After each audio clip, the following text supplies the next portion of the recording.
মামুনের দ্বিতীয় ছবি দরিয়াপাড়ের দৌলতি ছবিও শেষ পর্যন্ত শাবনূর ছেড়ে দেন।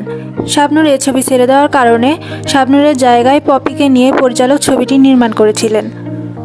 মালেক আফসারিত পরিচালিত বোমা হামলা ছবিতে শাবনূর চুক্তিবদ্ধ হওয়ার পরও ছবিটি আর করেনি। বরাবরের মতো বিদেশে চলে যাওয়ার কারণে শাবনূর ছবিটি ছেড়ে দেন।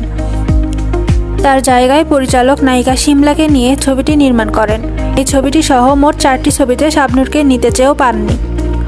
পরিচালক কাজী হায়াতের পরিচালনায় ইতিহাস ছবিতে অভিনয় করার কথা ছিল সুপারস্টার নায়িকা শাবনূরের।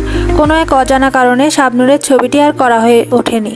তার ছেড়ে দেওয়া সেই মুভিতে পরবর্তীতে অভিনয় করেন চিত্রনায়িকা মৌসুমী। মান্নার সাথে মনের সাথে যুদ্ধ ছবির মহরত হওয়ার পরও শাবনূর শেষ পর্যন্ত ছবিটি করেননি। শুধু কি তাই, চ্যানেলের ছবি বলে চাষী নজরুল ইসলামের শাস্তি শুভার মতো ছবি অফার শাবনূর ফিরিয়ে দেয়।